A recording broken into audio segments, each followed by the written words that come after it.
Le soleil de midi cognait sur les toits ocres de Barcelone comme un amant jaloux, implacable et brûlant. Lou s'était endormie sur le lit de Flavie, la peau encore imprégnée du sel de la mer, quand un frôlement léger, presque imperceptible, l'attira de son sommeil. À côté d'elle, le corps de Javier, le frère aîné de Flavie, s'allongea avec une audace muette, son souffle chaud effleurant son cou comme une promesse interdite.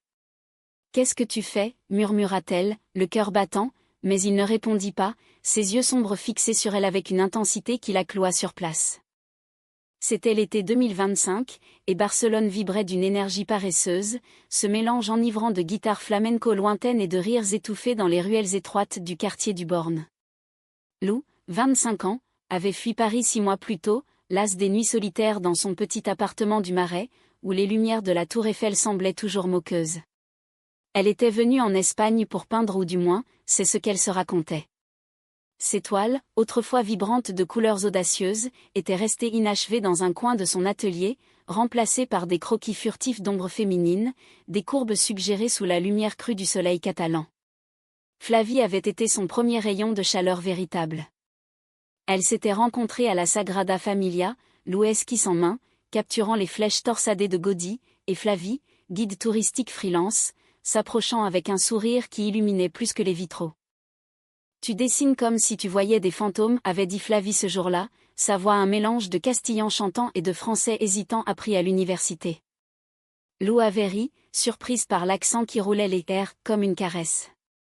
Elles avaient passé l'après-midi à errer dans le parc Güell, partageant une bouteille de cava tiède, et quand le soir était tombé, Flavie avait posé sa main sur celle de Lou, un geste simple qui avait tout changé. Depuis, leur relation était un feu follet, des promenades le long de la Rambla, des dîners improvisés de paella dans des bodgas enfumés, et des nuits où leur corps se mêlait sous les draps légers, explorant avec une tendresse fiévreuse les contours de l'autre.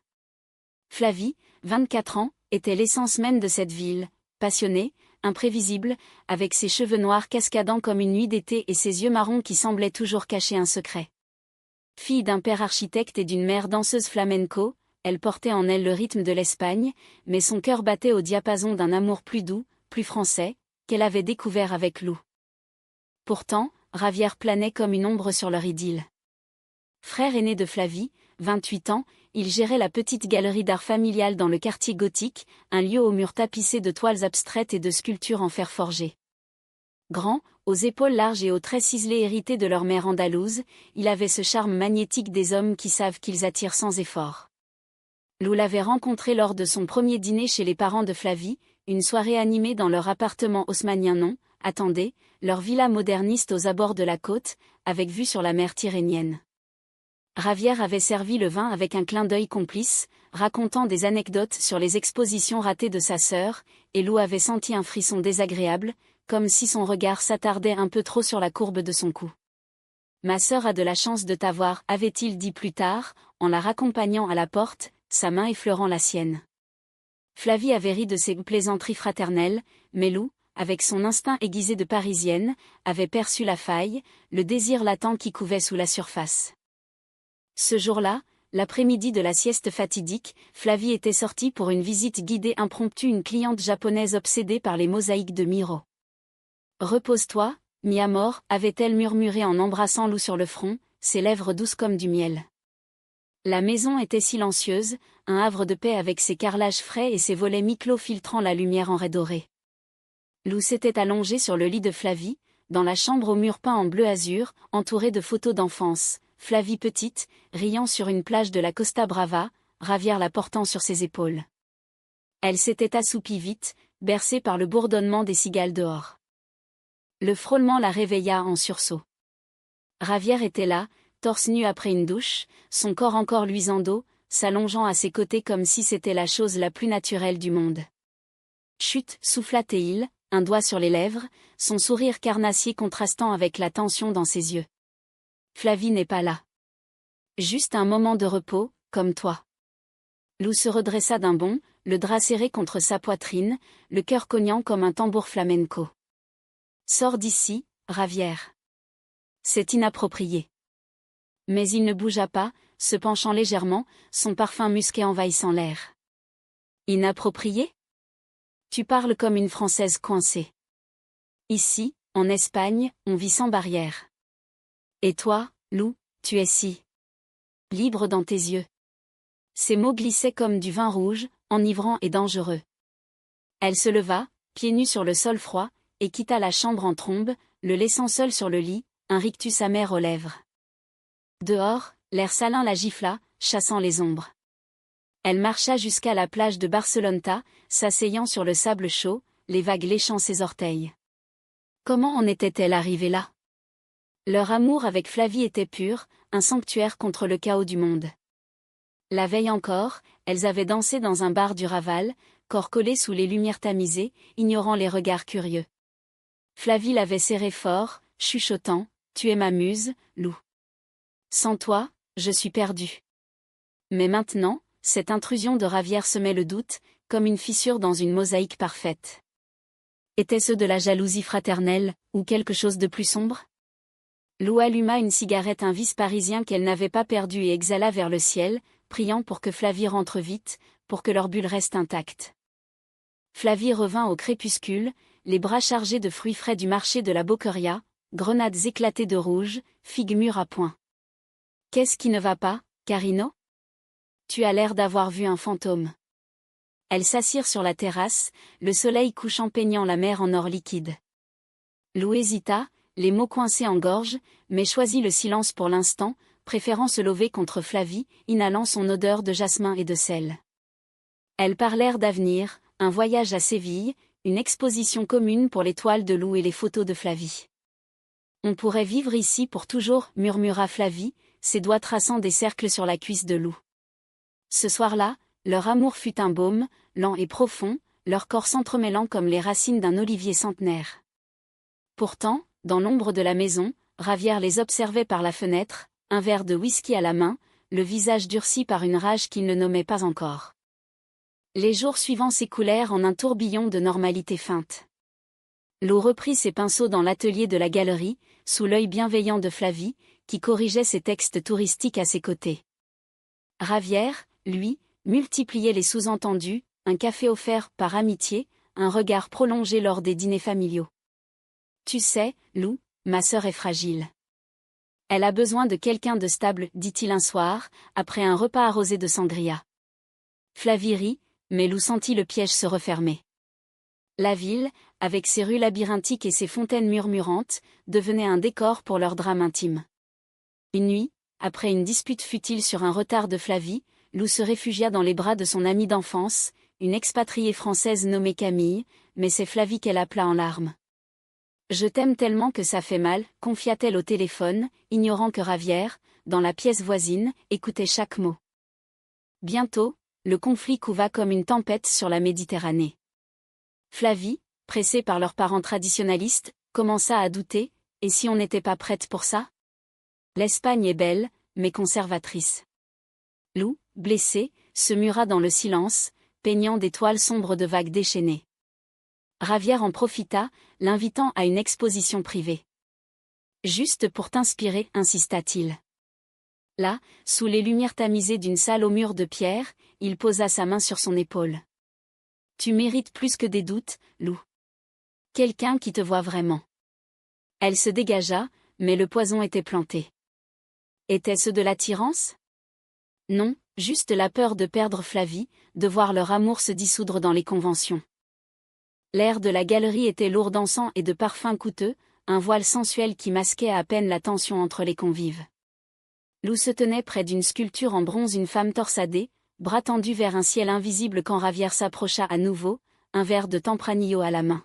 « Regarde ça, » dit-il, désignant la pièce. « C'est comme toi, forte, mais prête à se briser. » Ces mots, prononcés avec cet accent catalan roulant, glissaient comme une lame fine. Elle pivota, le fixant droit dans les yeux. « Arrête, Ravière. Je ne suis pas une de tes œuvres à conquérir. » Il rit, un son bas et rauque, mais recula d'un pas, feignant l'amusement. Pourtant, cette nuit-là, seule dans son petit appartement loué près de la Casa Batlló, Lou ne dormit pas. Les ombres des meubles modernistes dansaient sur les murs, et elle se demanda si Flavie sentait la même fissure. Le lendemain, elles se réconcilièrent sur la plage de Nova Icària, pieds dans l'eau tiède, partageant un panier de tapas, olives noires, jamon ibérico, et du fromage manchego fondant. Flavie, en bikini simple, sa peau hâlée luisant sous le soleil, traça du doigt le tatouage discret de Lou, une libellule sur l'omoplate, symbole de liberté. « Raconte-moi Paris » demanda-t-elle, la tête sur les genoux de Lou. Et Lou parla, des bistrots enfumés du quartier latin, des amours fugaces avec des artistes éphémères, de la solitude qui l'avait poussé vers le sud. « Toi, tu es mon encre » conclut-elle, embrassant Flavie avec une urgence qui fit taire les vagues. Leur après-midi fut un poème vivant, rire, éclaboussures, et un amour physique qui les lia comme des algues emmêlées. Mais au retour, Ravière les attendait sur le seuil, un sourire forcé. « Belle journée ? J'ai réservé une table pour ce soir, en famille. » Le dîner au restaurant El Nacional, avec ses salles thématiques évoquant l'opulence du XIXe siècle, fut un chant de mine. Les parents de Flavie, élégants dans leur tenue traditionnelle revisitée, posaient des questions anodines sur l'avenir de Lou. « Et ton travail, chérie ? » ?»« Peindre, c'est charmant, mais stable. » Ravière, assis en face, intervenait avec une malice voilée. « Lou a du talent, mais elle a besoin d'inspiration locale. » Ses pieds, sous la table, effleurèrent la cheville de Lou accidentelle. Elle se raidit, repoussant sa chaise. Flavie, sentant la tempête, serra sa main sous la nappe. Plus tard, dans la voiture, elle explosa. « Qu'est-ce qui se passe avec mon frère ? Il est protecteur, c'est tout. » Lou, les larmes aux yeux, lâcha la vérité, la sieste, le corps trop proche, les mots ambigus. Flavie pâlit, puis rit nerveusement. « Ravière ? Il flirte avec tout le monde. Oublie-le. » Mais le doute s'installa, une ombre froide sur leur flamme.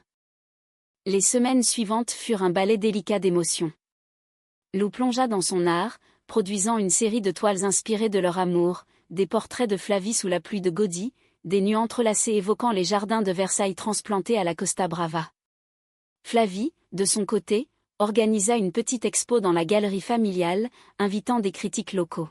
« C'est pour nous, dit-elle, embrassant Lou devant le chevalet.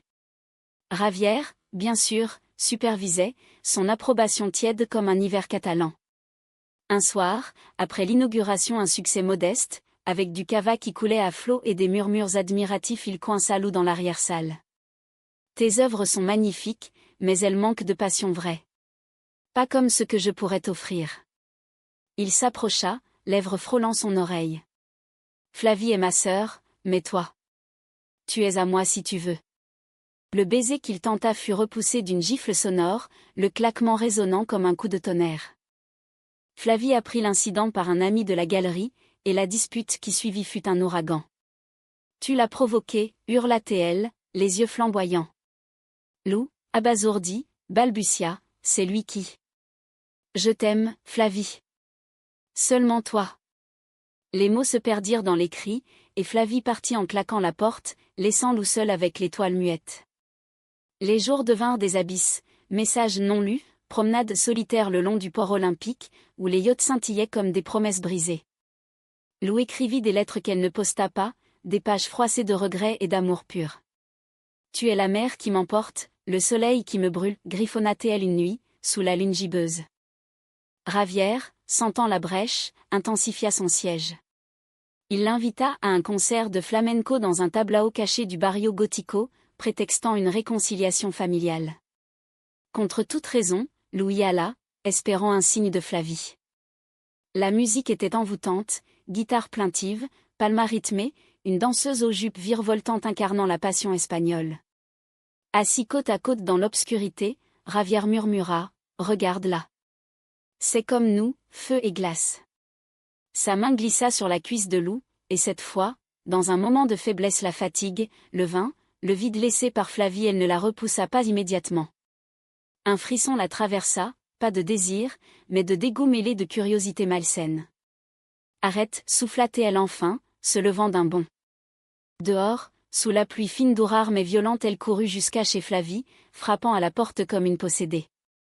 Flavie ouvrit, les yeux rougis, et elles s'effondrèrent dans les bras l'une de l'autre. « Pardonne-moi » sanglota Lou. « Je suis perdue sans toi. » Leur réconciliation fut ardente, un feu qui consuma les doutes, baiser salé de larmes, corps pressé contre le mur, un amour revendiqué avec fureur. On affronte ça ensemble, promit Flavie, ses ongles s'enfonçant dans le dos de Lou. Mais Ravière, apprenant leur retour, ourdit son plan.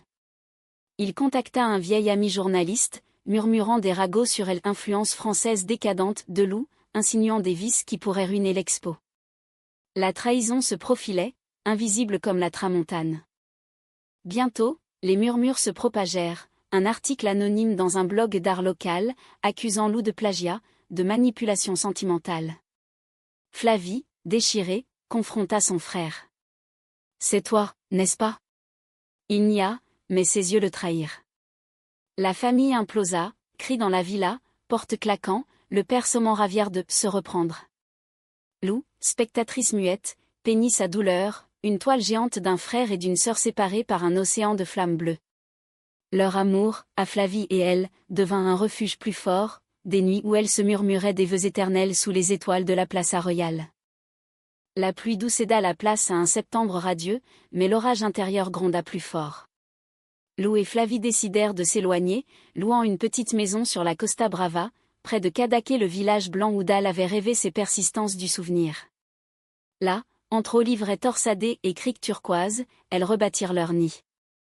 Les matins étaient pour l'amour paresseux, café au lait sur la terrasse, puis des étreintes lentes, explorant chaque recoin comme si c'était la première fois. « Ton corps est une carte que je veux mémoriser », murmurait Lou, ses lèvres suivant la ligne de la hanche de Flavie. L'après-midi, elle marchait main dans la main sur les sentiers escarpés, cueillant des figues sauvages, riant des chèvres curieuses. Flavie photographiait Lou au milieu des rochers, capturant sa silhouette contre la mer, un tableau vivant de liberté. Pourtant, les nouvelles de Barcelone les rattrapaient comme des vagues traîtresses. L'article s'était amplifié, relayé par des forums d'artistes, jetant une ombre sur l'expo de Lou.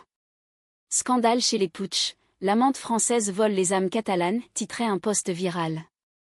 Flavie, furieuse, appela son frère. « Admets-le, Ravière. Tu veux me punir pour... » « Pourquoi ? Mon bonheur ?» Sa voix se brisa, et au bout du fil, le silence fut éloquent. Il avoua enfin, d'une voix rauque, « Tu es à moi, Flavie. Depuis toujours. Elle te vole à la famille, à moi. » Les mots tombèrent comme un couperet, une jalousie incestueuse, refoulée depuis l'enfance, qui avait muté en obsession pour Lou, vecteur de sa perte. Flavie raccrocha, tremblante, et se blottit contre Lou. « Il est malade, Carino. Mais je ne le laisserai pas nous détruire. » Le retour à Barcelone fut inévitable. L'expo approchait, et Lou refusait de céder. Elles rentrèrent sous un ciel plombé, la ville semblant plus hostile, ses rues étroites comme des veines gonflées de fiel. Ravière les attendait à la galerie, le visage émacié, un bouquet de roses fanées à la main. « Pardonnez-moi, plaida-t-il, les yeux fous. C'était la peur. Sans toi, Flavie, je suis rien. » La confrontation fut théâtrale, digne d'un opéra de Bizet, cris, larmes, le père intervenant pour séparer les jumeaux non, frères et sœurs, mais unis par un lien toxique.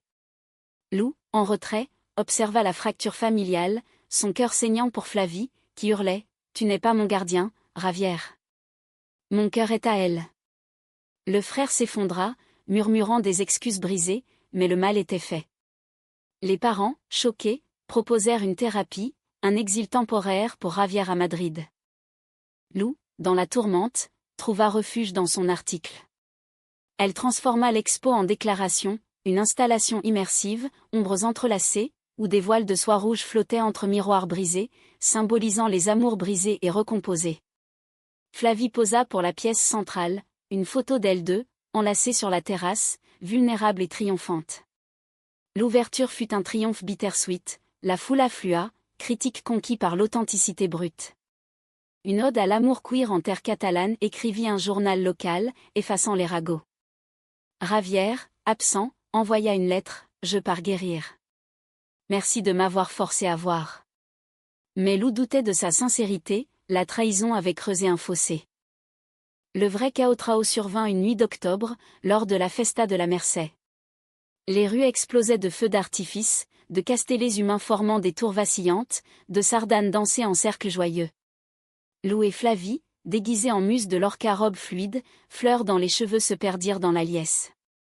Mais au milieu de la Plaza San Jaume, Ravière surgit, ivre et désespérée, agrippant le bras de Flavie. « Reviens, petite sœur. Elle te corrompt, hurla-t-il, attirant les regards. La foule s'écarta, murmure comme un essaim. Lou s'interposa, mais il la poussa violemment, pas de sang, juste une chute sur les pavés humides, son poignet tordu de douleur. Flavie, hystérique, gifla son frère, « Assez. Tu nous as trahis tous. » Les parents arrivèrent, emmenant Ravière manu militari, tandis que Lou, soutenu par Flavie, boitait jusqu'à un banc. Cette nuit-là, dans l'appartement, avec le poignet bandé et des compresses froides, leur amour se révéla dans sa nudité la plus crue. « J'ai peur de le perdre pour toujours, » confia Flavie, larmes coulant sur la poitrine de Lou. « Et moi, de te perdre à cause de lui, » répondit Lou, caressant ses cheveux.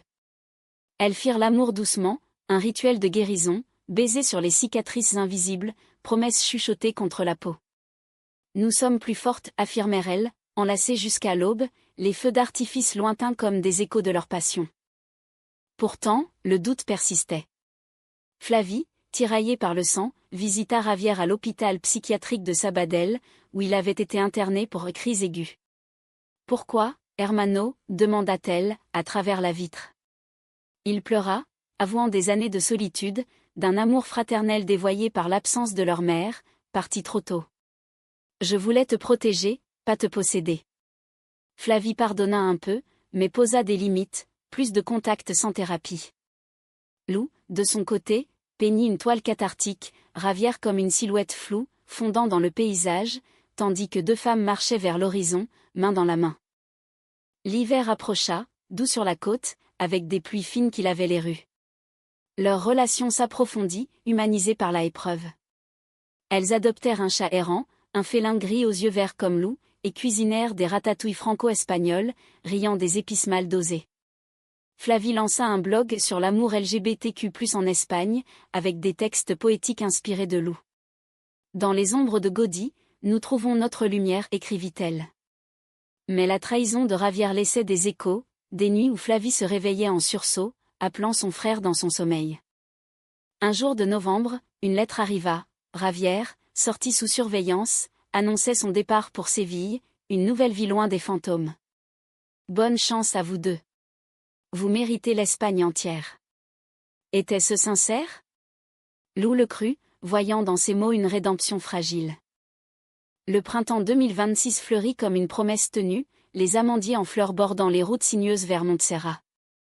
Lou et Flavie, renforcés par l'hiver, planifièrent leur futur, un atelier partagé à Barcelone, des voyages en train vers Grenade, et peut-être, un jour, un engagement discret sous les arches de la mosquée cathédrale.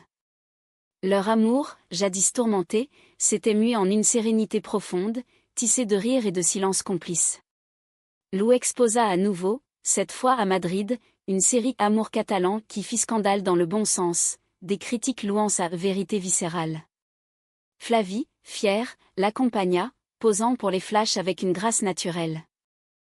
Ravière, de son exil sévillan, envoya des cartes postales, des vues de El Alcázar, avec des notes laconiques sur sa thérapie, son nouveau travail comme curateur dans un musée mineur. « Je guéris », écrivait-il.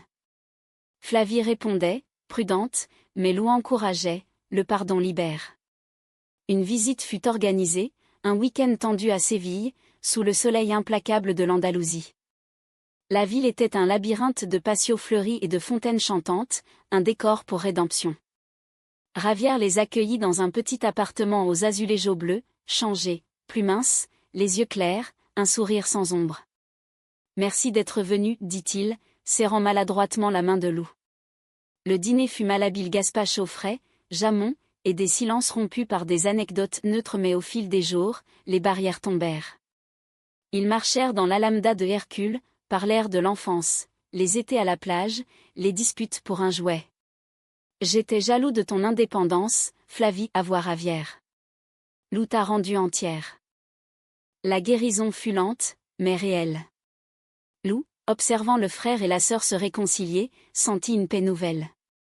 Leur amour à elle et Flavie n'était plus menacé, mais enrichi par cette humanité fragile. Une nuit, Sur la terrasse surplombant la Giralda illuminée, Flavie prit la main de Lou. « Veux-tu m'épouser » ? « Pas légalement, pas encore, mais dans notre cœur. » Les larmes coulèrent, et elles s'embrassèrent sous les étoiles, un vœu scellé par le vent du Guadalquivir. De retour à Barcelone, la vie reprit son cours rythmé. Lou vendit une toile majeure à un collectionneur parisien, finançant leur premier voyage ensemble en France, un été dans le Luberon, chez la famille de Lou, qui les accueillit avec une curiosité bienveillante. « Enfin, tu as trouvé ton port, » dit la mère de Lou, serrant Flavie comme une fille. Ravière, stabilisé, visita une fois, apportant un cadeau, une sculpture qu'il avait faite lui-même, 2 figures féminines enlacées, solides et gracieuses. « Pour votre foyer, » murmura-t-il, et Lou accepta, le pardon achevé. Leur histoire, tissée de drame et de tendresse, devint une légende intime. Des années plus tard, assise sur la même terrasse où tout avait basculé, vieille de quelques décennies, cheveux grisonnants mais yeux toujours vifs, elle se remémorait. « Cette sieste maudite nous a sauvés, » rit Flavie, sa main dans celle de Lou. Elle nous a forcés à choisir l'amour vrai. Barcelone, éternelle, bruissait autour d'elle, guitare, rire, la mer murmurant ses secrets. Dans ce sanctuaire espagnol, teinté de français romantique, leur lien perdura cassé Ashtine dans les souvenirs, mais profondément humain, un témoignage que l'amour, même trahi, renaît plus fort. Et ainsi, sous le ciel méditerranéen, Lou et Flavie vécurent, non pas heureuses à jamais, mais pleinement, leurs âmes entrelacées comme les flèches de la Sagrada, inachevées mais sublimes.